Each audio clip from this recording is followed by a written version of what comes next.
Testimony part 3. So testimony part 3ன்னு சொன்ன உடனே என்ன இவ திரும்ப திரும்ப டெஸ்டிமோனி பார்ட்டாக போயிட்டுருக்கேன் அப்படின்னு நினைக்காதீங்க. அண்ட் இன்னொரு விஷயம், ஓகே இதில் திரும்பவும் ஏதோ ஒரு பாவத்தில் விழுந்துட்டா திரும்பவும் காட் காப்பாற்றினார் அதை தான் பற்றி சொல்ல போகிறான் அப்படின்னு நினைக்காதீங்க. அதை பற்றி நான் பேச போகிறதில்ல. என்னோடய டெலிவரன்ஸ் நான் விடுதலை ஆக்கப்பட்டது எதில் இருந்து அப்படின்னா, பிசாசோட பிடியிலேருந்து நான் விடுதலை ஆக்கப்பட்டதை பற்றி தான் இந்த டெஸ்டிமோனியில் நான் பேச போகிறேன் ஃபுல் அண்ட் ஃபுல். ஸோ இது இன்னுமே உங்களுக்கு யூஸ்ஃபுல்லாக இருக்கும். இது 15 இயர்ஸ் ஆஃப் பாண்டேஜ். ஒரு 15 இயர்ஸ் நான் இருந்தது, அதாவது என்னோடய ஃபஸ்ட் டெஸ்டிமோனி செகண்ட் டெஸ்டிமோனி எல்லாம் கேட்டிருந்தீங்கன்னா உங்களுக்கு தெரிஞ்சிருக்கும்.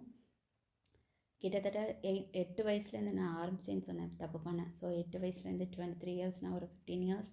அதுக்கப்புறம் திரும்ப ஒரு பிஹெச்டி பண்ணும்போது அப்போ ஒரு 3 இயர்ஸ். ஸோ இந்த மாதிரி நான் இந்த டைமில் இந்த மாதிரி நான் திரும்பவும் பாண்டேஜ்குள்ளே போனேன். அது எப்படி என்னங்கிறத தான் நான் சொல்லித்தர போகிறேன். ஸோ இதை அண்டர்ஸ்டாண்ட் பண்ணிக்கிட்டீங்க, நான் என்னோடய டெலிவரன்ஸ் எப்படி நடந்தது அப்படின்னு நீங்கள் அண்டர்ஸ்டாண்ட் பண்ணிங்கன்னா மேபி உங்களுக்கும் ஹெல்ப்ஃபுல்லாக இருக்கும்.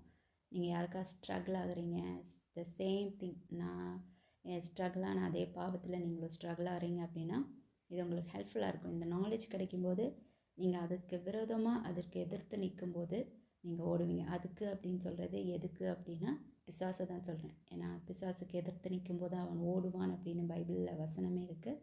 அது 100% உண்மை தான். நீங்கள் அவனுக்கு எதிர்த்து நிற்கும்போது அவன் தலை தெறிக்க ஓடி தான் ஆகணும். பின்னாடியெல்லாம் எதிர்த்து நின்று அப்படின்னாலாம் கேட்க முடியாது. அவனுக்கு அந்த அளவுக்கு பவரும் கிடையாது. ஜீசஸ் கிரைஸ்ட் பவர் கொடுத்ததும் கிடையாது அவனுக்கு. ஸோ நம்ம போகலாம். ஃபஸ்ட்டு என்னோடய டெஸ்டிமோனி கேட்டிருப்பீங்க, ஆனால் நான் அதில் இன்ஃப்ளூயன்ஸ் பற்றி சொல்லியிருக்க மாட்டேன். என்னோடய பிசாஸோட இன்ஃப்ளூயன்ஸ் எப்படி அப்படின்னலாம் சொல்லியிருக்க மாட்டேன். ஆனால் இதில் வந்து நான் அதெல்லாம் பற்றி சொல்லுவேன். கொஞ்சம் டீப்பாக இப்போ ஒரு ஸ்பிரிச்சுவல் வேர்ல்டுக்குள்ளே போன மாதிரி இருக்கும் இந்த டெஸ்டிமோனி.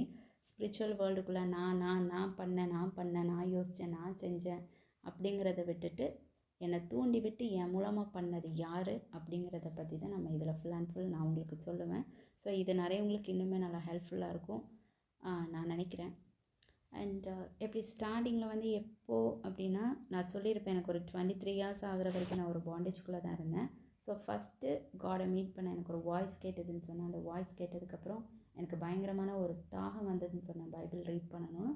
ரீட் பண்ணிகிட்டு இருந்த டைமில் ஸோ என்னோடய வீட்டில் அந்தளவுக்கு பார்க்க மாட்டாங்க. நான் சொல்லியிருக்கேன், ஒரு ஸ்ட்ரிக்ட் ஃபேமிலி தான் தவிர ஒரு ரீபார்னான ஒரு ரசிக்கப்பட்ட ஒரு ஃபேமிலி, காட் கூட ரிலேஷன்ஷிப் இருக்கக்கூடிய ஃபேமிலியான்னு கேட்டால் டெஃபினெட்லி நாட். ஜஸ்ட் ஒரு கிறிஸ்டியன் ஃபேமிலி அந்த மாதிரி தான் இருந்துகிட்டு இருந்தாங்க. ஸோ அந்த டைமில் நான் பைபிள் ரீட் பண்ணக்கூடிய டைமில் என்னாச்சுன்னா, அம்மா வந்து சைட் பை சைட் லைட்டாக இது பார்க்க ஆரம்பித்தாங்க. வாட் இஸ் தட், இவங்க இருக்காங்க,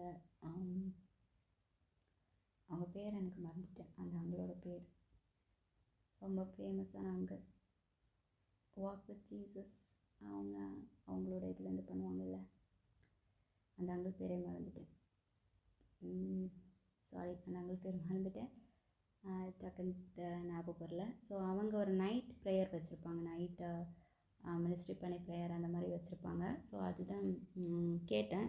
ஃபஸ்ட் டைம் நான் கேட்டது தமிழில் பிரசங்கன்னாலே உட்காந்து கேட்டதுன்னா அதுதான். அதுக்கு முன்னாடி சர்ச்சஸ்லாம் போயிருக்கேன், ஆனால் அந்த மாதிரி உட்காந்து கேட்டது கிடையாது. நல்லா போய் தூங்கிட்டு வருவேன் சர்ச்சில் போய். ஃபஸ்ட் ரோவில் ஃபஸ்ட் ஆளாக உட்காந்துருந்தாலும் நல்லா தூங்குவேன் சர்ச்சில். அந்த மாதிரி தான் இருந்தேன் தவிர பிரசங்கம் அந்த மாதிரிலாம் லிசன் பண்ணி ரொம்ப ஃபோக்கஸ் பண்ணி அப்படிலாம் கேட்டது கிடையாது. ஸோ அன்றைக்கி ஃபஸ்ட் டைம் உட்காந்து கேட்கும்போது எனக்கு நிறைய விஷயங்கள் அண்டர்ஸ்டாண்ட் ஆகலை. மோகன்சன் லாசர் அங்களோடது இப்போ தான் ஞாபகம் வந்து அவரோட பேர். ஸோ அவங்களோட ஒரு மீட்டிங் தான் நைட்டு பார்த்துட்டு இருந்தாங்க. ஸோ அந்த டைமில் ஒரு நிறைய விஷயங்கள் எனக்கு புரியலை. அவங்க என்னென்னமோ சொன்னாங்க. அப்போ எனக்குள்ளே நிறைய கேள்விகள் தான் வந்தது. என்ன இவங்க இப்படி பேசிட்டு இருக்காங்க, என்ன இந்த அங்கிள் சொல்லிகிட்டே இருக்காங்க, இது அது அப்படி இப்படின்னலாம், இதெல்லாம் உண்மையா, என்ன அப்படிங்கிற ஒரு கேள்வி எனக்குள்ளே வந்ததே தவிர என்னால் எதையுமே அக்செப்ட் பண்ணிக்க முடியல. ஸோ என்னோடய நேச்சரை நான் சொல்லிக்கிறேன். நார்மலாகவே என்னோடய நேச்சர் என்னோடய கேரக்டர் எப்படி அப்படின்னா, ஒரு விஷயத்தை டக்குன்னு என்னால் அக்செப்ட் பண்ணிக்க முடியாது. இப்போ எல்லாரும் பண்ணுறாங்க நீயும் பண்ணுனா என்னால் அதை பண்ணவே முடியாது. என் மைண்ட் 1008 கேள்வி கேட்கும். ஏன், எதுக்கு, என்ன, ஏன் இப்படி பண்ண என்ன, அப்படி பண்ண என்ன, இது என்ன, அது என்ன, அந்த மாதிரி ஒரு மைண்ட் செட் எனக்கு தெரியல. சின்ன வயசுலேருந்தே அந்த மாதிரி இருந்தேன் அந்த மாதிரி. அப்போது எனக்கு ஃபஸ்ட் டைம் உங்களோடது கேட்கும்போது எனக்கு அந்த மாதிரி தான் தோணுச்சு. என்ன இந்த அங்கிள் இப்படிலாம் சொல்கிறாங்க, இதெல்லாம் பேசுகிறாங்க, என்ன இது அப்படின்னு சொல்லிச்சு தோணிட்டே இருந்தது. அண்ட் அது கடைசியாக ப்ரேயர் செக்ஷன் வந்தது. ஸோ ப்ரேயர் செக்ஷன்லேயே நான் சரண்டர் ஆகலை. நான் உட்காந்து அப்போவும் ப்ரேயர், ஏன்னா புதுசாக இருந்தது அந்த மாதிரி ப்ரேயர்லாம் கேட்குறதுக்கு எல்லாமே. ஸோ ஜஸ்ட்டு நான் உட்காந்து அப்படியே கேட்டுகிட்டே இருந்தேன் தவிர எதுக்குமே நான் சப்மிட் பண்ணல, என்னை சரண்டர் பண்ணல, எதுவுமே பண்ணல. அந்த மாதிரி போச்சு அந்த நாள். திரும்ப செகண்ட் டே அம்மா திரும்பவும் ஒரு நாள் இப்படி கேட்டாங்க. கேட்கும்போது அதே மாதிரி தான் இருந்தது. அங்கே பிரசங்கம் பண்ணாங்க. எனக்கு நிறைய கேள்வி கேட்கணும், கேள்வியாக வந்ததே தவிர எதையுமே எனக்கு அக்செப்ட் பண்ண முடிகிற மாதிரி தோணல. பட் ஸ்டில் எனக்குள்ளே என்ன தோணுச்சு அப்படின்னா, ப்ரேயருக்கு சரண்டர் பண்ணலாம் அப்படிங்கிறது மட்டும் தான் எனக்கு தோணுச்சு. அண்ட் அதுக்கு முன்னாடியே நான் சொன்னேன், காடோட வாய்ஸ் எனக்கு ஒருக்கா கேட்டது, ஜீசஸோட வாய்ஸ் நீ எனக்கு வேணும் அப்படிங்கிற வாய்ஸ் கேட்டதுக்கப்புறம் நான் நிறைய வாசிக்க ஆரம்பித்தேன், பைபிள் வாசிக்க ஆரம்பித்தேன். ஸோ எல்லாமே எனக்கு அண்டர்ஸ்டாண்ட் ஆகலைனாலும் எனக்கு அந்த ப்ரேயருக்கு வந்து சரண்டர் பண்ணிடலாம் அப்படின்னு சொல்லி எனக்கு ஒரு தாட் வந்தது. ஸோ நான் ஓகே ப்ரேயருக்கு சரண்டர் பண்ணலாம், ப்ரேயர் போர்ஷன் வந்தது, சரண்டர் பண்ணேன். ஸோ ப்ரேயருக்கு சரண்டர் பண்ணிவிட்டு ஒன்றுமே அண்டர்ஸ்டாண்ட் ஆகலை தான், எல்லாமே புரிஞ்சுது அப்படின்னாலும் சொல்ல மாட்டேன். ஓகே காட் என்னமோ ஜீசஸ் நான் எல்லாம் சரண்டர் பண்ணுறேன் அப்படின்னு சொல்லிட்டு உட்காந்தேன். அப்போதான் சடனாக பயங்கரமாக கத்த ஆரம்பித்தேன். வீட்டுக்குள்ளே தான் பயங்கரமாக கத்த ஆரம்பித்தேன். அம்மா பக்கத்தில் நின்றுட்டுருந்தாங்க. ஸோ அம்மா லைட்டாக பயந்துட்டாங்கன்னு நினைக்கிறேன். அப்புறம் பாப்பா, தம்பி, என்னோடய 2 பிரதர்ஸ் எனக்கு இருக்காங்க. ஸோ எல்லாருமே வந்து பார்த்துட்டு போனாங்களே தவிர யாருக்குமே என்ன பண்ணுறது ஒன்றுமே தெரில. எனக்கே என்ன பண்ணுறது ஒன்றுமே தெரில. ஸோ நான் கற்றுன்னு கத்துறேன். அண்ட் எனக்குள்ளே எப்படி இருந்ததுன்னா, வெளியில் பார்க்குறவங்களுக்கு எப்படி இருந்ததுன்னு எனக்கு தெரியல. பட் எனக்குள்ளே எப்படி இருந்ததுன்னா, நான் கத்துறேன், ஆனால் எனக்குள்ளே ஒரு வாய்ஸ், நீ கத்த வேண்டாம், ஜஸ்ட் சரண்டர் அந்த மாதிரி தோணுது. ஆனால் எனக்கு இன்னொரு சைடு தோணுது, இந்த கத்துறது நானே கிடையாது, நான் கத்தவே இல்லையே, இது யார் கத்துறது? ஸோ ஆனால் நான் தான், என் வாய்ஸ் தான், என் தொண்டையெல்லாம் தான். ஸோ அப்போ எனக்கு புரியல, எனக்குள்ளே இருக்கிறது ஒரு ஸ்பிரிட் அப்படின்னு எனக்கு அண்டர்ஸ்டாண்ட் ஆகவே இல்லை. ஸோ அந்த மாதிரி போச்சு. அப்போ தான் நான் ஃபஸ்ட்டு அண்டர்ஸ்டாண்ட் பண்ணேன், எனக்குள்ளே ஏதோ ஒன்று இருக்குது அப்படிங்கிறத நான் எனக்கு அண்டர்ஸ்டாண்ட் ஆகினது அதுதான். ஆனால் வீட்டில் இருக்கிறவங்களுக்கு யாருக்குமே அது அண்டர்ஸ்டாண்ட் ஆகலை. எப்படி நான் சொல்கிறேன் அப்படின்னா, அடுத்த நாள் என்னோடய அப்பா கூப்பிட்டு பைபிளை தூக்கி வச்சுட்டு, பைபிளில் கூக்குரல் போடக்கூடாதுன்னு இருக்குது, நீ எதுக்கு நேற்று கூக்குரல் போட்டுட்ருந்தேன் அப்படின்னு லெக்சர் கொடுக்க தொடங்கினாங்களே தவிர, உனக்கு என்ன ஆச்சு, உனக்குள்ளே என்ன நடந்தது, ஏன் நீ கத்துன? ப்ரேயர் தானே சும்மா பண்ண வேண்டியதுன்னு எதுக்கு கத்துன அப்படின்னு கூட கேட்டிருந்தா கூட என்ன நடந்ததுன்னு சொல்லியிருக்கலாம். நான் எதுவுமே கேட்கல. லெக்சர் கொடுக்க ஆரம்பிச்சிட்டாங்க. பண்ணது தப்பு அப்படின்னு சொன்னாங்க. நான் நேரமே சொல்லியிருக்கேன், என்னோடய ஃபேமிலி வந்து ஸ்ட்ரிக்ட் ஃபேமிலி. பேச முடியாது. ஓகே, நம்ம ஏதாவது ஒரு தாட் நமக்குள்ளே இருந்தாலும் அதை ஷேர் பண்ண முடியாது, பேசவும் முடியாது. அவங்க என்ன சொல்கிறாங்களோ அதுதான், ரோபோட் மாதிரி நம்ம தலையாட்டணும். அந்த மாதிரி ஒரு ரொம்ப ஸ்ட்ரிக்டாக என்னோடய ஃபேமிலி இருக்குமே தவிர, ஒரு ஃப்ரீயாக பேசுகிறது அந்த மாதிரி எதுவுமே இருந்ததே கிடையாது. அந்த மாதிரி சின்ன வயசுலேருந்து அப்படி தான் இருந்தது. ஆனால் எனக்கு நல்லா அண்டர்ஸ்டாண்ட் ஆச்சு, இல்லை something is wrong in me, எனக்குள்ளே ஏதோ ஒரு விஷயம் இருக்குது அப்படின்னு சொல்லிட்டு எனக்கு நல்லா தெரிஞ்சுது. ஸோ என்னாச்சுன்னா, காடே பார்த்தாரு. ஸோ அவர் திரும்ப என்னை இன்னொரு சேனலுக்கு ரீட் பண்ணார். அதே இதில் தான், யூடியூப்பில் தான் இன்னொரு சேனல் ரீட் பண்ணார். ஸோ அந்த சேனல் என்னென்னா டெலிவரன்ஸ், அவங்க டெலிவரன்ஸ் மினிஸ்ட்ரி வச்சுருக்காங்க. ஸோ அங்கே என்னை கூட்டிகிட்டு போனார். அண்ட் நான் சொன்ன மாதிரி தான், எனக்கு வந்து எதையுமே சும்மா என்னை பார்த்து போ பிசாசே அப்படின்னு சொல்லியிருந்தேன். என்னடா சொல்கிற என்னை பார்த்து அப்படின்னு நான் நினச்சிருப்பேன், அப்படின்னு கேட்டிருப்பேன்னு தவிர ஓகே அப்படின்னுலாம் நான் இது பண்ணியிருக்க மாட்டேன். பிகாஸ் நான் முன்னாடி சொல்லியிருக்கேன், ஏதாவது ஒரு விஷயம்னா ஏன் என்ன அப்படின்னு தெரிஞ்சுக்கிட்டு தான் எனக்கு அதை டீப்பர் எதாவது போக முடியும், என்னை சப்மிட் பண்ண முடிகிறது எல்லாமே தவிர சும்மா ஏனத்தானோ அப்படிங்கிறது என்னோடய மைண்ட் செட்டே கிடையாது. ஸோ நான் ஜஸ்ட் லெசன் பண்ணேன். அவங்க மினிஸ்ட்ரியில் எப்படி பண்ணாங்க அப்படின்னா, அது எல்லாமே இங்கிலீஷ் தான். ஸோ எனக்கு நல்லா அண்டர்ஸ்டாண்ட் ஆச்சு, எனக்கு நல்லா பிடிச்சிருந்தது. அவங்க ஜஸ்ட் சொன்னாங்க, ஒரு பிசாசு இன்ஃப்ளூயன்ஸ் எப்படி ஒரு மனுஷனை இன்ஃப்ளூயன்ஸ் ஆகும், எப்படி ஒரு மனுஷனுக்குள்ளே போகிறது அப்படிங்கிறது எல்லாமே அவங்க நிறைய விஷயங்கள் சொன்னாங்க. சொல்லிவிட்டு கடைசியில் தான் அங்கே ப்ரேயர் செக்ஷன் வச்சாங்க. ஸோ நான் அதை லெசன் பண்ணேன். அந்த டீச்சிங் ஃபுல்லாகவே லெசன் பண்ணிவிட்டு கடைசியில் அந்த ப்ரேயர் அப்போது நான் சரண்டர் பண்ணேன். எனக்குள்ளே இருந்த பிசாசு வந்து போச்சு. நானே வந்து அதை நோட் பண்ணேன். அதான் என்னோடய ஃபஸ்ட் டெலிவரன்ஸ். ஓகே, என்னோடய ஃபஸ்ட் டெலிவரன்ஸ். எனக்கு ஒரு டெலிவரன்ஸ் இல்லை, எனக்கு நிறைய டெலிவரன்ஸ் பார்ட்டாக நடந்தது. So this is my first deliverance. First டெலிவரன்ஸோட இது ஃபஸ்ட்டுன்னு சொல்ல முடியாது. இதுக்கு முன்னாடி காட் கூட அந்த நடக்க ஆரம்பித்த டைமில் சின்ன சின்ன டெலிவரன்ஸ்லாம் நடந்திருக்கு, எல்லாமே இல்லை. ஏன்னா நிறைய பேர் கொட்டாய் விடுறதே ஒரு விதமான பிசாசு நம்மளை விட்டு வெளியில் போகிறது தான். அண்டு கண்ணீர் வந்து கண்ணீர்னால் அழுது கண்ணீர் கிடையாது. நீங்கள் காடோட ப்ரெசன்ஸ் எல்லாம் இது பண்ணும்போது உங்கள் கண்ணிலேருந்து கண்ணீர் வரும். நீங்கள் அந்த மாதிரிலாம் ஃபீல் பண்ணியிருக்கீங்களா என்னன்னு தெரியல. ஸோ அதுவுமே ஒரு விதமான டெலிவரன்ஸ் தான் அது. ஸோ கொட்டாய் விடுறது இந்த மாதிரி சின்ன சின்ன விஷயங்கள்லாம் நடந்திருக்கு. ஆனால் இந்த டைம் டெலிவரன்ஸில் வந்து பயங்கரமாக நடந்தது. ஏன்னா நான் நல்லா காஃப் பண்ண ஆரம்பித்தேன். ஓகே, வாமிட் பண்ணல இந்த டைம், பட் நல்லா காஃப் பண்ணேன். ஷிவர் ஆச்சு, என்னோடய பாடியெல்லாம் ஷிவர் ஆச்சு. இந்த மாதிரிலாம் நான் ஃபீல் பண்ணேன். ஸோ அது அப்படி நடந்தது. ஸோ நடந்தாலுமே அது ஃபுல்லாக நடந்ததா என்ன அப்படின்னு தெரியல. ஆனால் அதுக்கப்புறம் எனக்குள்ளே ஒரு பயங்கிற ஒரு ஸ்பிரிட் வந்தது. பயங்கரமான ஒரு பயங்கிற ஒரு இது என்ன ரொம்பவே அட்டாக் பண்ணுச்சு. ஈவன் பைபிள் தொடுறதுக்கே நான் ரொம்ப பயந்தேன். பைபிளை ரொம்ப நேசித்து படித்தேன்னா பைபிள் தொடுறதுக்கு பயந்தேன். அந்தளவுக்கு ஒரு பயம் இருந்தது. அண்ட் இன்னொன்று, என்னோடய பக்கத்தில் என்னோடய ரைட் சைடு வந்து ஒரு 2 டேஸாக என்னால் ஒரு ஸ்பிரிட் கூட இருக்கிறதே பார்க்க முடிஞ்சு. பிளாக் கலரில் சம்திங் லைக் தட். ஒரு ஸ்பிரிட் உருவத்தோடு நான் பார்த்த மாதிரி இல்லை, ஜஸ்ட் அந்த ஒரு ப்ரெசன்ஸ் இருந்துகிட்டே இருக்கும்ல, பிளாக் கலர் அந்த மாதிரி ஒரு ப்ரெசன்ஸ் இருந்துகிட்டே இருக்கிறத என்னால் ஃபீல் பண்ண முடிஞ்சு 2 டேஸ். ஸோ 2 டேஸாக நான் எதுவும் பைபிள் தொட முடியலை, ரீட் பண்ண முடியல, எதுவுமே பண்ண முடியல என்னால். இந்த ப்ரெசன்ஸ் இருந்துகிட்டே இருந்தது. நான் போகிற இடம்லாம் இந்த ப்ரெசன்ஸ் வந்த மாதிரி இருந்தது. பயத்துக்கு மேலே பயம் ஜாஸ்தி ஆகிட்டே இருந்தது. அப்போ நான் என்ன பண்ணேன் அப்படின்னா, இல்லை இந்த பயத்தோடு என்னால் வாழ முடியாது அப்படின்னு சொல்லிட்டு ஜஸ்ட் நான் தூங்குறதுக்கு முன்னாடி ஒன்றே ஒன்று தான் டேடி காட் கிட்ட சொன்னேன்.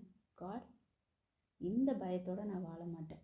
நான் வாழணும் அப்படின்னா இந்த பயத்தை எடுத்துருங்க, இல்லைன்னா இன்றைக்கி ராத்திரி என் உயிர் எடுத்துருங்க. இந்த 2ல் ஏதாவது ஒரு வேலையை நீங்கள் பண்ணுங்கள் அப்படின்னு சொல்லி கேட்டேன். இது ப்ரேயரா இல்லை அவரை நான் மிரட்டினேன்? நான் மிரட்டலாம் முடியாது டேடி காரை.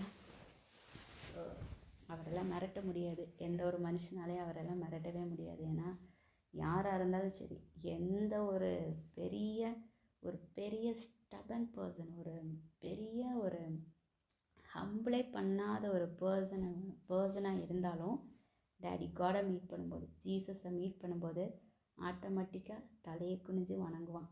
ஏன்னா அவரோட மகிமை அப்படி இருக்கும். அப்பப்பப்பப்பா, சொல்லி முடியாத மகிமை. அவ்வளோ அழகுள்ளவராக இருக்காரு.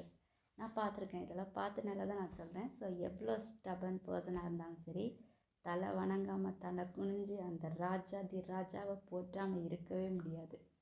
அவ்வளோ மகிமையாக இருப்பார் அவர்.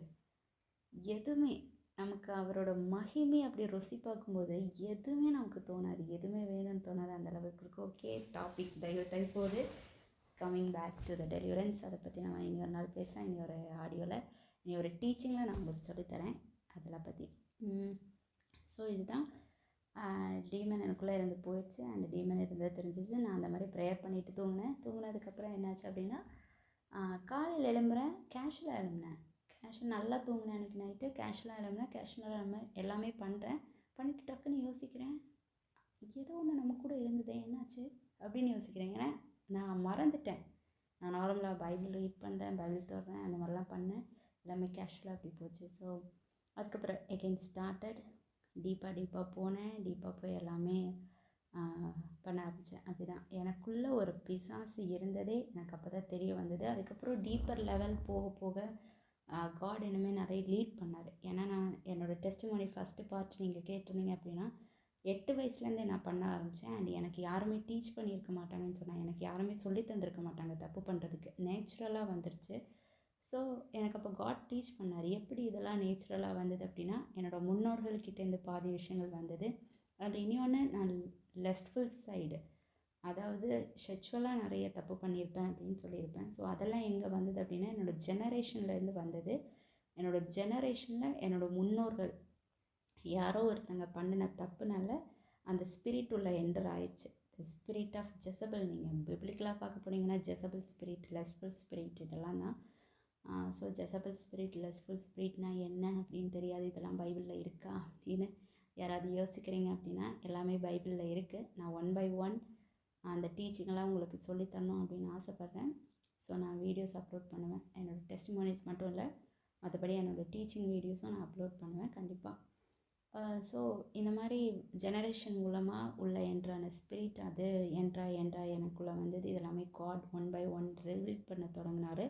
இப்படி தான் வந்தது. இதனால தான் நீ உனக்கு அந்த ஷேம் கில்ட், அந்த வெக்கம், அந்த ஒரு கில்ட் ஃபீலே இல்லாமல் நீ கேஷுவலாக தப்பு பண்ணதுக்கான ரீசன் எல்லாமே அதுதான். அது நீ கிடையாது, உனக்குள்ளே இருந்த அந்த ஸ்பிரிட், உன்னோட ஜெனரேஷன் மூலமாக உனக்குள்ளே அந்த ஸ்பிரிட் உன் மூலமாக இதெல்லாமே பண்ண தப்பு தான். ஸோ பண்ணிவிட்டு கடைசியில் உன் மேலே பழிய போட்டுரும். நீ தான் பண்ணியிருக்க, நீ தான் இதெல்லாம் பண்ண. ஏன்னா நம்ம தப்பு பண்ணும்போது ஒரு துணிச்சல் நமக்கு வரும். நீங்கள் தப்பு பண்ணுறவங்களுக்கு அது தெரியும்னு நினைக்கிறேன். ஸோ டக்குன்னு அந்த இடத்துல ஒரு ஷேம் இருக்காது, கில்ட் இருக்காது, எதுவுமே இருக்காது, பண்ணிடலாம் அப்படின்னு ஒரு மைண்ட் செட் வரும். அதுக்கு முன்னாடி ஒரு நடுக்கம் இருக்கும். அதுக்கு பிறகு அந்த கில்ட், கண்டம்னேஷன், ஷேம் ஃபீலெல்லாம் எங்கேருந்து வருதுன்னு தெரியாது, எல்லாமே வந்துடும். ஆனால் அந்த பர்டிகுலர் டைமில் பண்ணும்போது மட்டும் எங்கே போகும்னு தெரியாது. ஸோ இதெல்லாமே ஒரு ஸ்பிரிட்டு நம்மளோட மைண்டை மந்தப்படுத்துவான். மந்தம் இந்த சென்ஸ் சென்சேஷனை இழக்க வச்சு பண்ண வைப்பான். ஓகே, ஏன்னா செக்ஷுவல் தப்புங்கிறதுமே ஒரு போதை மாதிரி தான். புரியுதா உங்களுக்கு?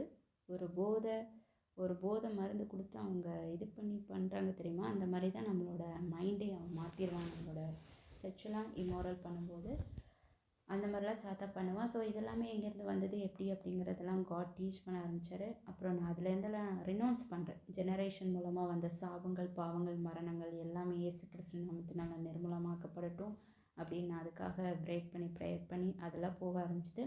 அப்புறம் திரும்ப எல்லாமே அப்படி தான் என்னோடய ஃபஸ்ட்டு டெலிவரன்ஸ் வந்து நடந்தது. அண்ட் எனக்குள்ளே இருந்து சாத்தா வெளியில் போனது எல்லாமே ஃபீல் பண்ண ஆரம்பித்தேன். அதுதான் விஷயம். அதுக்கப்புறம் உங்களுக்கே தெரியும், காடனை இந்த டெலிவரன்ஸ்க்கு அப்புறம் தான் நான் இன்னும் ஹையர் லெவல், டீப்பர் லெவலாக போனேன். காட் கூட நடக்கிறதுக்கு அந்த 1.5 years டீப்பாக நடந்திருப்பேன் அப்படின்னு சொல்லியிருப்பேன். அதெல்லாமே அதுக்கப்புறம் தான் நடந்தது. ஸோ என்னோடய ஃபஸ்ட்டு டெஸ்டிமோனி கேட்டதில்லை அப்படின்னா போய் கேட்டுருவாங்க. ஸோ இது இன்னுமே ஈஸியாக இருக்கும். இந்த டெலிவரன்ஸ் இது கேட்கும்போது இன்னும் ஈஸியாக இருக்கும். ஸோ காட் கூட அவ்வளோ டீப்பாக நடக்க ஆரம்பித்தேன். எல்லாமே ஹாப்பியாக போயிட்டுருந்தது. அதுக்கப்புறம் நான் திரும்பவும் பாவத்தில் விழுந்திருப்பேன். செகண்ட் டைம் காட் கூட நடந்து, காட் கூட அமேசிங்கான திங்ஸ் எல்லாம் பண்ணதுக்கப்புறமே நான் ஒரு டைமில் திரும்பவும் பாவத்துக்குள்ளே விழுந்திருப்பேன். அப்போ அது எப்படி அப்படின்னு கேட்டிங்க, நீங்கள் தான் ஒரு பிசாசு துரத்தப்பட்டுட்டேல, திரும்பவும் எப்படி அப்படின்னு கேட்டிங்க அப்படின்னா, அந்த டைமுமே பிசாஸ் தான் எனக்குள்ளே நுழைஞ்சிருப்பான். அது எப்படி அப்படின்னா, நான் உங்ககிட்ட சொன்னேன்ல, எனக்கு வந்து பிளானே கிடையாது. எனக்கு பிஹெச்டி பண்ணணுங்கிற பிளான் எதுவுமே எனக்கு கிடையாது. ஸோ டக்குன்னு காட் என்கிட்ட வந்து சொன்னார், நீ பிஹெச்டி பண்ண போ அப்படின்னு என்னை அனுப்பும்போது, ஆக்சுவலி அவர் அனுப்புறது வந்து ஒரு திட்டத்துக்காக தான், மினிஸ்ட்ரி அந்த காலேஜில் போய் பண்ணுறதுக்காக தான் என்னை அவர் அனுப்பி வச்சார். ஆனால் எனக்கு அது தெரியல, அதுக்கு தான் என்னை அனுப்பி வைக்கிறாருன்னே எனக்கு தெரியல. தெரியாமலே நான் ரொம்ப உடஞ்சி போயிட்டேன், பிரேக் ஆகிட்டேன். ஸோ அந்த ஒரு பிரேக்கை யூஸ் பண்ணி, அந்த ஒரு இருதயம் நொறுக்கப்பட்ட அந்த தருணத்தை யூஸ் பண்ணி திரும்பவும் சாத்தான் உள்ளே வந்திருக்கான். ஓகே, என்னோடய பெயின், என்னோடய வலிகள் எல்லாத்தையுமே யூஸ் பண்ணி திரும்பவும் சாத்தான் எனக்குள்ளே வந்து திரும்பவும் எனக்கு அந்த எண்ணங்களெல்லாம் தந்து. ஏன்னா எனக்கு அந்த 1.5 years நான் அது எனக்கு ஒரு செகண்ட் கூட அந்த தாட் வந்தது கிடையாது. ப்ளஸ்ஃபுல் தாட்டோ திங்கோ எதுவுமே வந்ததே கிடையாது. அந்தளவுக்கு ஒரு ப்யூரிஃபிகேஷன், ஒரு ஹோலினஸில், ஒரு பரிசுத்தத்தில் நான் இருந்தேன். ஸோ டக்குன்னு ரொம்ப நாளுக்கு அப்புறம், அந்த 1.5 yearsக்கு அப்புறம் நான் திரும்பவும் பிரேக் ஆனதுக்கப்புறம் திரும்ப பிசாசு உள்ளே வந்திருக்கான். அந்த தாட் தந்து கொஞ்சம் கொஞ்சமாக எனக்குள்ளே வந்திருக்காங்க. ஸோ எனக்குள்ளே லிட்ரலி வந்திருக்கான். லிட்ரலி வந்ததுக்கப்புறம் திரும்ப நான் சொன்னேன்ல, சரண்டர் ஆனேன். என்னோடய பிஹெச்டி கம்ப்ளீட் பண்ணதுக்கப்புறம் நான் சரண்டர் ஆனேன். ஸோ கம்ப்ளீட் பண்ண போகிற டைமில், அந்த லாஸ்ட் டைமில் தான் நான் சரண்டர் ஆகிட்டு இருந்தேன். ஸோ சரண்டர் ஆகிற டைமில் என்னாச்சுன்னா, ஒரு பயங்கரமான டெலிவரன்ஸ். அப்போ வரைக்கும் எனக்கும் தெரியல, எனக்குள்ளே திரும்பவும் சாத்தான் வந்திருக்கான், இந்த ஒரு நொறுக்கப்பட்ட இருதயத்தை யூஸ் பண்ணி எனக்குள்ளே வந்திருக்காங்கிறது. Excuse me. ஸோ எனக்கு அது தெரியவே இல்லை. அவன் எனக்குள்ளே வந்துட்டான். அதுக்கப்புறம் என்னாச்சுன்னா, நான் ஜஸ்ட் ஒரு டைம் சர்ச்சுக்கு போகிற முன்னாடி நான் சேம் டெலிவரன்ஸ் தான், எந்த மினிஸ்ட்ரிலேருந்து டெலிவரன் ஆனேனோ அதே சர்ச்சில் உள்ள அவங்க வந்து எப்படின்னா மந்த்லி ஒன்ஸ் அவங்க சர்ச்சில் வந்து டெலிவரன்ஸ் மினிஸ்ட்ரி வைப்பாங்க. சாட்டர்டே மந்த்லி ஒன்ஸ் ஒரு சாட்டர்டே மட்டும் இருக்கும். ஸோ அந்த சாட்டர்டேக்குள்ளே அந்த சர்வீஸ் நான் ஆன்லைனில் பார்த்துட்டு இருக்கும்போது தான் எனக்குள்ளே டக்குன்னு ஒரு சேஞ்சஸ் தெரிஞ்சுது. எனக்குள்ளே மூவ் ஆகிறதெல்லாம் தெரிஞ்சுது. ஏன்னா அவங்க கடைசியில் கமெண்ட் பண்ணாங்க, இந்த name of Jesus I command every unclean spirit to come out அப்படின்னு சொன்ன உடனே எனக்குள்ளே நிறைய மூமெண்ட் தெரிஞ்சுது. அப்போ நான் யோசித்தேன், என்ன இது மூமெண்ட்டு தெரியுது, இந்த சேம் மூமெண்ட் மாதிரி இருக்குது. அன்றைக்கி எனக்குள்ளே சாத்தா இருந்துட்டு பண்ண அதே மூமெண்ட் எனக்கு இப்போவும் தெரியுது. அன்றைக்கி நான் டெலிவர் ஆனேனே, திரும்பவும் எப்படி அப்படின்னு சொல்லி யோசித்தேன். பட் இருந்தாலும் நான் என்ன பண்ணேன்னா, இல்லை நான் டெலிவரன்ஸ் ஆகிட்டேன், இன்னும் எனக்குள்ளே ஒன்றுமே இல்லை அப்படின்னு நான் நினைக்கல. ஏன்னா எனக்கு கன்ஃபர்மேஷனாக தெரிஞ்சுட்டு சம்திங் இஸ் இன்சைட், எனக்குள்ளே ஏதோ ஒன்று இருக்குது அப்படின்னு நான் நல்லா தெரிஞ்சுக்கிட்டேன். ஸோ அந்த கம்மிங் வீக்கு ஒரு புதன்கிழமை நம்ம சென்னையில் ஒரு பாஸ்டங்கில் இருக்காங்க. அவங்களோடது நான் அவ்வளோ கேட்க மாட்டேன் அவங்களோட மெசேஜஸ், பட் அவங்களோடது டெலிவரன்ஸ் மெசேஜஸ் மட்டும் அன்றைக்கி கேட்டேன். அது என்னென்னா அவங்க பாஸ்டர் தினேஷ்னு சொல்லி ஒருத்தரோடது. ஸோ அவங்களோட டெலிவரன்ஸ் மினிஸ்ட்ரி வெனஸ்டே ஒன்று நான் அட்டென்ட் பண்ணேன், கண்டிப்பாக அட்டென்ட் பண்ணணுங்கிறதுக்காகவே அட்டென்ட் பண்ணேன். அந்த மினிஸ்ட்ரி அட்டென்ட் பண்ணிவிட்டு அந்த சர்வீஸ் அட்டென்ட் பண்ணிவிட்டு ஆன்லைனில் தான், எதுவுமே டேரெக்டாக பண்ணல. இன்றைக்கி வரைக்கும் நான் எதுவுமே டேரெக்டாக போனது கிடையாது எந்த ஒரு சர்வீஸ் அட்டென்ட் பண்ணுறதுக்கு. என்னோடய வீட்டில் அவ்வளோவா இன்ட்ரெஸ்ட் காமிக்க மாட்டாங்க. ஏன்னா அவங்களுக்கு பர்சனல் ரிலேஷன்ஷிப், பர்சனலான கனெக்ஷன் காட் கூட இல்லை, ஜீசஸ் கிரைஸ்ட் கூட இல்லை. ஜீசஸ் கிரைஸ்ட் அவ்வளோ டீப்பாக தெரியாது. அதனால் அவங்க ஜஸ்ட்டு ஓகே சர்ச்சுக்கு சண்டே சர்ச்சுக்கு போவாங்க, வீட்டுக்கு வருவாங்க, சர்ச்சுக்கு போவாங்க, ஹாய் பாய் சர்ச்சில் இருக்கவங்களுக்கு அவ்வளோதான் சொல்லுவாங்கன்னு தவிர அந்த கனெக்ஷன் கிடையாது. காடுக்கும் அவங்களுக்கான கனெக்ஷன் கிடையாது. பட் காட் பிப்ளிக்கலாக நம்மளை எதுக்கு கூப்பிட்ருக்காரு, பைபிள் படி நம்ம பார்த்தோம் அப்படின்னா காட் நம்மளை எதுக்கு கூப்பிட்ருக்காருன்னா ஒரு ரிலேஷன்ஷிப்புக்காக தான். எந்த ஒரு மனிதனாக இருந்தாலும் சரி, நீங்கள் வீட்டு ஹவுஸ் ஒய்ஃபாக இருந்தாலும் சரி, நீங்கள் கிறிஸ்டியன், நீங்கள் ரட்சிக்கப்பட்டிருந்தீங்கன்னா காட் உங்களை கூப்பிட்றதே எதுக்கான அந்த ரிலேஷன்ஷிப்புக்காக தான். சும்மா கிறிஸ்டியனாரு, ரிலிஜியனாரு, ட்ரெடிஷ்னலாரு, 10 கமெண்ட்மெண்ட்ஸை நீ ஃபாலோ பண்ணு, இதுக்கெல்லாம் காட் கூப்பிடல. அவருக்கு உங்கள் கூட ரிலேஷன்ஷிப்பில் வாழணும் லைஃப் லாங். ரிலேஷன்ஷிப் அப்படின்னா உங்களை அப்படியே தனியாக கூட்டிகிட்டு போய் ஏதோ ஒரு மலையில் உட்கார வச்சு வாழ்கிற வாழ்க்கை கிடையாது. He will be with you always 24/7 hours உங்கள் கூட இருக்கணும். எப்படி உங்கள் அப்பா அம்மா, உங்கள் மனைவி, உங்கள் ஹஸ்பண்ட், உங்கள் பிள்ளைங்க உங்கள் கூட இருக்காங்களோ அதே மாதிரி உங்கள் லைஃப்பில் அவரும் ஒருத்தராக எப்போவுமே உங்கள் கூட இருக்கணும்னு ஆசைப்படுறது தான் ரிலேஷன்ஷிப். ஓகே, ஸோ அந்த மாதிரி ஒரு வாழ்க்கையை வாங்கணுன்னு தான் ஆசைப்பட்றாங்க. அந்த மாதிரி ஒரு லைஃப் ஸ்டைல் என்னோடய வீட்டில் கிடையாது. ஸோ என்னென்னா அந்த வெளியில் கான்ஃபரன்ஸ் மீட்டிங் அந்த மாதிரிலாம் எனக்கு போனது கிடையாது. ஸோ எல்லாமே நான் ஆன்லைனில் பார்த்து தான் தெரிஞ்சுக்கிட்டேன். யூடியூப் யூஸ் பண்ணி ஆன்லைனில் பார்த்து அந்த மாதிரி தான் தெரிஞ்சுக்கிட்டேன். ஸோ அந்த மாதிரி நான் அவங்களோடது அட்டென்ட் பண்ணேன். அவங்களோட அட்டென்ட் பண்ணி நான் டெலிவரன்ஸ் ஆனேன். ஸோ டெலிவரன்ஸ் ஆனதுக்கப்புறம் அன்றைக்கும் என்னாச்சுன்னா, அன்றைக்கி தான் இன்னும் ரொம்ப எக்ஸ்ட்ரீம் லெவல் ஆஃப் டெலிவரன்ஸ் நடந்தது. பிகாஸ் நான் வாமிட் பண்ணேன் ரூம் ஃபுல்லாக இல்லை, நான் உட்காந்து நல்லா வாமிட் பண்ணி நிறைய டெலிவரன்ஸ் என்னோடய பாடியெலாம் ஷேக் ஆகி என்னை விட்டு திரும்ப ஸ்பிரிட்டு போகிறது எல்லாமே நான் பார்த்தேன். ஸோ அப்போ இன்னும் தெரிஞ்சுக்கிட்டேன், ஓகே திரும்பவும் ஸ்பிரிட் எனக்குள்ளே வந்திருக்கான் அப்படின்னு சொல்லிட்டு தெரிஞ்சுக்கிட்டேன். ஸோ இதுதான் என்னோடய செகண்ட் டைம் ரொம்ப ரொம்ப டீப்பாக ஹெவியாக வெளியில் எக்ஸ்போஸ் ஆகி தெரிஞ்ச டெலிவரன்ஸ் வந்து இது தான். மற்றபடி நார்மலான டெலிவரன்ஸ் நடந்திருக்கு. லைக் நான் கொட்டாய் விடுறது சொன்னேன், லைட்டாக ஷேக் ஆகிறது, மயங்கி விழுறது, இந்த மாதிரிலாம் நார்மலான இது நடக்கும். டெலிவரன்ஸ் இந்த மாதிரிலாம் நடக்கிறதுலாம் நடக்கும். ஸோ இப்படி தான் என்னோடய டெலிவரன்ஸ் நடந்தது. ஸோ இந்த லஸ்ட்ஃபுல்லாக அட்டாக் ஆகுறீங்க அப்படின்னா எங்கேயோ ஒரு இடத்துல உங்களுக்கு டோர் ஓப்பன் ஆகிருக்கு அப்படின்னு அர்த்தம். ஓகே, நீங்கள் கேஷுவலாக பண்ணலை, நீங்கள் கேஷுவலாக எதையுமே பண்ணலை. இப்போ நார்மலாக உங்களுக்கு சின்ன வயசுலேருந்தே யாருமே சொல்லித்தராமல் நீங்கள் பண்ணுறீங்க அப்படின்னா உங்களோட முன்னோர்கள் எங்கேயோ ஒரு இடத்துல அந்த டோரை ஓப்பன் பண்ணி வச்சுருக்காங்க. அந்த டோர் மூலமாக அது ஜெனரேஷன் டு ஜெனரேஷன் வந்துட்டுருக்கு. அப்படி இல்லை அப்படின்னா நீங்கள் எங்கேயோ ஏதோ ஒரு இடத்துல கேட்ட பாட்டாக இருக்கலாம். ஏன்னா இப்போ பாட்டெல்லாமே நல்லா லஸ்ட்ஃபுல் பாட்டாக தான் இருக்குது. லஸ்ட்ஃபுல்னால் எல்லா வித லஸ்ட்ஃபுல்லுன்னு சொல்கிறேன். நான் இந்த பர்டிகுலர் ஏரியாவில் ரொம்ப அடி வாங்கிட்டு வந்தனால நான் உங்களுக்கு இதை இன்னும் டீப்பாக சொல்லி தந்துட்டுருக்கேன். மற்றபடி நிறைய எல்லா விதமான பாவங்களுக்கேயுமே ஏதோ ஒரு வழியில் ஒரு டோர் ஓப்பன் ஆகிருக்கு, இல்லை ஜன்னல் ஓப்பன் ஆகிருக்கிறனால தான் ஸ்பிரிட் உள்ளே என்ட்ராயிட்டு இருக்கானே தவிர அவங்கள வந்து இன்ஃப்ளூயன்ஸ் ஆகி உங்களை இன்னும் நிறைய பாவத்துக்குள்ளே அவங்கள கூட்டிகிட்டு போகிறானே தவிர மற்றபடி இல்லை.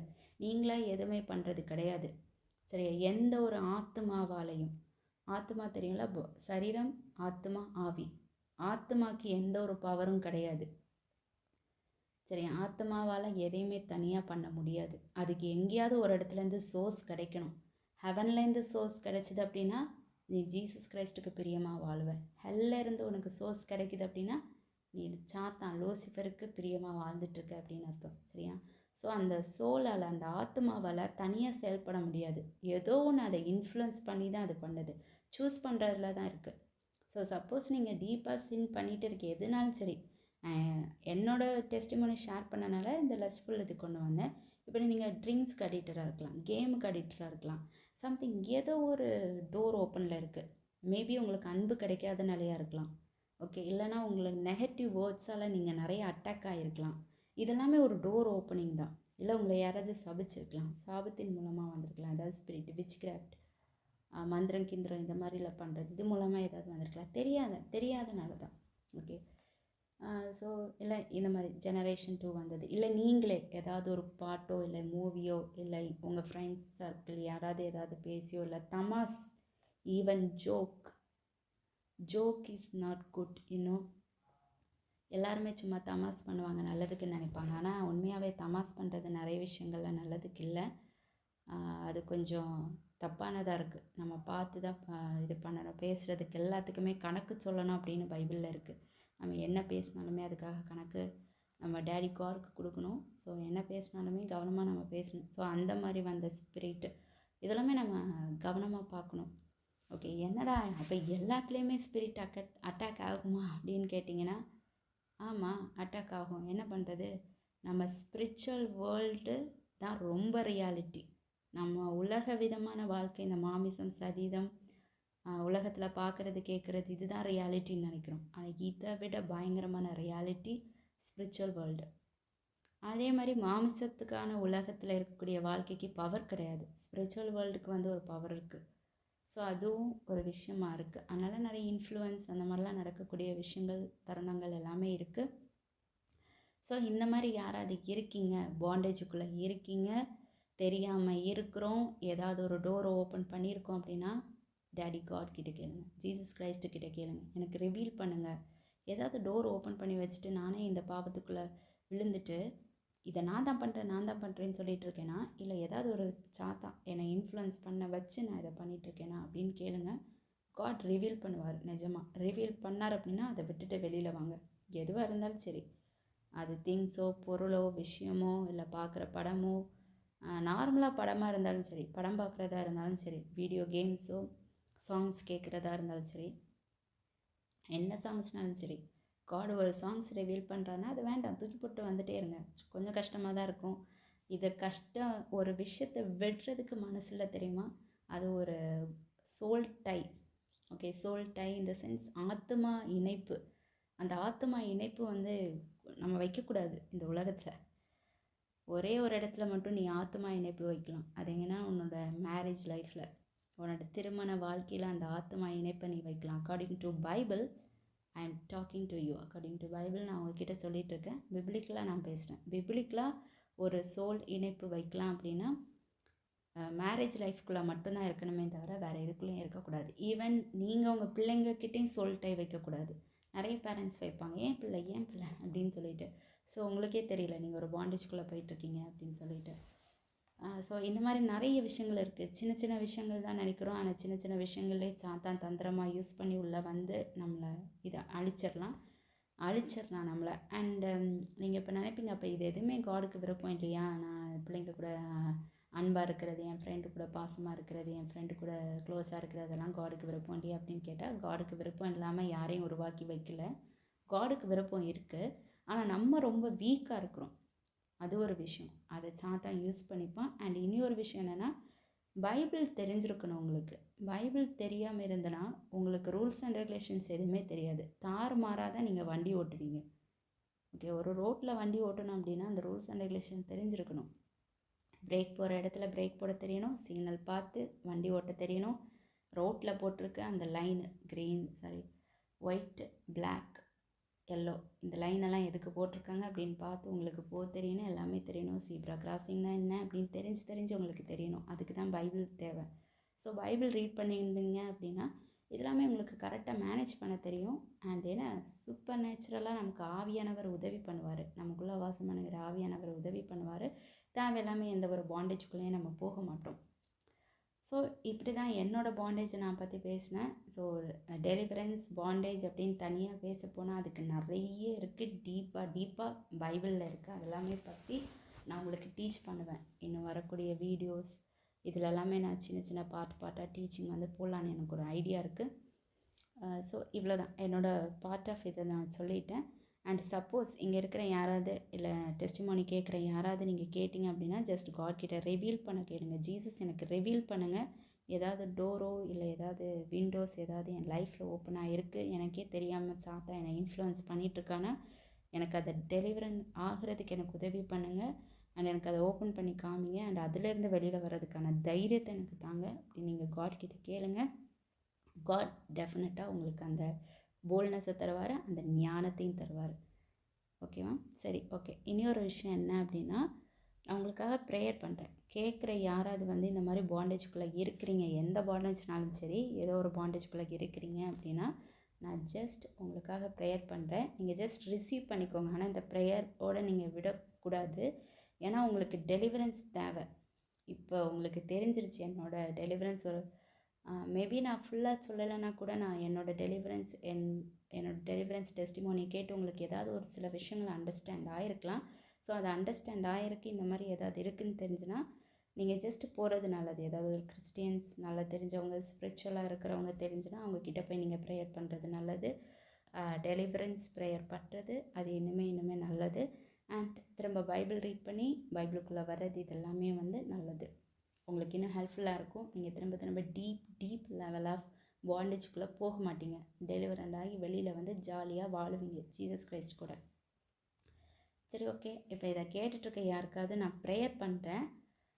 ஜஸ்ட் ஒரு ப்ரேயர் தான், சிம்பிள் ப்ரேயர் தான். நான் ஜஸ்ட் டேடி காட் கிட்டே கேட்க போகிறேன். உங்களுக்கு ரிவீல் பண்ணுங்கள் அப்படிங்கிறத மட்டும் தான் கேட்பேன். காட் ரிவீல் பண்ணார் அப்படின்னா நீங்கள் ஜஸ்ட் போங்க. ஏன் நீங்கள் மற்றவங்க கிட்டே போங்க அப்படின்னு சொல்கிறேன் அப்படின்னா, நான் உங்களுக்கு இதில் எதையுமே டீச் பண்ணியிருக்க மாட்டேன். என்னோடய டெஸ்டிமோனியை தான் ஜஸ்ட்டு ஷேர் பண்ணியிருப்பேன். என்ன ஷேர் பண்ணியிருப்பேன்? சின்ன வயசுலேருந்தே தப்பு பண்ணதெல்லாம் நான் நினச்சிட்டு இருந்தேன். ஆனால் நான் கிடையாது. என்னோடய ஜெனரேஷன் மூலமாக வந்த ஒரு ஸ்பிரிட்டு. அண்ட் என்னை அந்த ஸ்பிரிட் இன்ஃப்ளூயன்ஸ் பண்ணிகிட்டு இருந்தது. திரும்ப வந்தது. அண்ட் எப்படி எனக்குள்ளே 2வது டைம் வந்து என்னை திரும்பவும் இன்ஃப்ளூயன்ஸ் பண்ணிச்சு. அதெல்லாம் தான் நான் சொன்னேன். அதுலேருந்து எப்படி நான் டெலிவரன்ஸ் ஆகி வெளியில் வந்தேன், எப்படி காடோட ப்ரெசன்ஸை என்கவுண்டர் பண்ணேன், இதை தான் சொன்னேனே தவிர நான் இதில் எந்த ஒரு டீச்சிங்கும் பண்ணியிருக்க மாட்டேன். உங்களுக்கு புரியுதா? என்னோடய டெஸ்டிமோனி தான் ஜஸ்ட் ஷேர் பண்ணியிருக்கேன் தவிர பைபிள்லேருந்து எடுத்துகிட்டு வந்து நான் எதையும் டீச் பண்ணல உங்களுக்கு.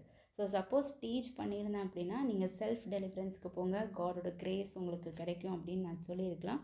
பட் என்னோடய ஜஸ்ட் ஒரு டெஸ்டிமோனி ஷேர் பண்ணியிருக்கனால ஒரு ஸ்பிரிச்சுவலாக லீடிங் இல்லை ஸ்பிரிச்சுவலாக இருக்கக்கூடிய பாஸ்டர்ஸ் இருந்தாங்க அப்படின்னா அவங்கக்கிட்ட போங்க. பாஸ்டர்ஸ்ன்னு இல்லை, யாராக இருந்தாலும் சரி. இப்போ நார்மலாக இருக்கிறவங்களா இருந்தாலும் சரி. இப்போ என்னெல்லாம் வந்து நான் ஒரு பாஸ்டரும் கிடையாது, நான் ஒரு இதுவும் கிடையாது. பட் ஸ்டில் நான் நிறையவங்களுக்கு ப்ரேயர் பண்ணியிருக்கேன். ஹீலிங்ஸ் ப்ரேயர், பிசாசு துரத்தியிருக்கேன், எல்லாமே பண்ணியிருக்கேன். ஏன்னா இது நார்மலாக உள்ள இருக்கேன், யார் வேணாலும் பண்ணலாம். பைபிளில் தெளிவாக இருக்குது. நீ விசுவாசித்து நடக்கிறேன்னா நான் உனக்கு இந்த எல்லா அதிகாரத்தையும் தந்திருக்கேன், இந்த அதிகாரத்தில் செயல்படுன்னு சொல்லியிருக்காரு. அவ்வளோதான். ஸோ அதை நான் விசுவாசித்து அந்த அதிகாரத்தில் செயல்படுறேன். அதுக்கேற்ற ரிசல்ட் வந்து நான் பார்க்குறேன். அவ்வளோதான் டிஃப்ரென்ஸுன்னு தவிர வேறு எதுவுமே கிடையாது. ஸோ இதனோட பார்ட் ஆஃப் டெஸ்டிமோனி தான் நான் ஷேர் பண்ணியிருக்கேன். அதனால் ஜஸ்ட் ஒரு நார்மலான ப்ரேயர் மட்டும்தான். ப்ரேயர் என்ன அப்படின்னா, காட் ரிவீல் பண்ணுங்கள் அப்படின்னு மட்டும்தான் ப்ரேயர் பண்ண சொல்லுவேன். Okay. Father, in the name of Jesus, இதை கேட்குற ஒவ்வொருத்தங்களையும் நான் உங்களுடைய கருத்தில் ஒப்படைக்கிறேன் டேடி காட். யாராவது இருக்காங்க, ஏதாவது ஒரு மூலமாக ஏதாவது ஒரு விஷயத்தில் இவங்க அடிக்டாக இருக்காங்க, இல்லை இவங்களுக்கே தெரியாமல் ஏதோ ஒரு டோர் ஓப்பன் ஆகிருக்கு, இல்லை விண்டோ ஓப்பன் ஆகிருக்கு, அது மூலமாக சாத்தான் இன்ஃப்ளூயன்ஸ் பண்ணுறான் அப்படின்னா இயேசு கிறிஸ்துவின் நாமத்தினால அந்த டோர் ரிவீல் ஆகட்டும். எந்த டோராக இருந்தாலும் சரி, அது எந்த விதமான விஷயங்களாக இருந்தாலும் சரி, ரிலேஷன்ஷிப்போ, கேமோ, மூவிஸோ, சாங்ஸோ, இல்லை அவங்க ரீட் பண்ணக்கூடிய புக்கோ, வச்சுருக்கக்கூடிய திங்ஸ், பென்ஸ், புக், அவங்களோட ட்ரெஸ்ஸஸ், எதுலனாலும் சரி டாடி, எந்த ஒரு விஷயத்தை யூஸ் பண்ணி சாத்தான் இவங்க லைஃப்குள்ளே வர்றான், இவங்களை அழிக்கிறான்னு தெரியுதோ அந்த விஷயத்தை எங்களுக்கு ரிவீல் பண்ணுங்கள். அதுலேருந்து இவங்க வெளியில் வர்றதுக்கான அந்த ஒரு ஞானத்தையும் அந்த ஒரு ஸ்ட்ரென்த்தையும் எங்களுக்கு கொடுங்க daddy. And in the name of Jesus I place every one to you. உங்கள் கையில் எல்லாரையும் ஒப்படைக்கிறேன் டேடி. ஒவ்வொருத்தங்களையும் உங்களுடைய கரத்தில் ஒப்படைக்கிறோம். உங்களுடைய ரத்தத்தினால் மறைச்சி பாதுகாத்து கொள்ளுங்கள். In the name of Jesus I pray, amen.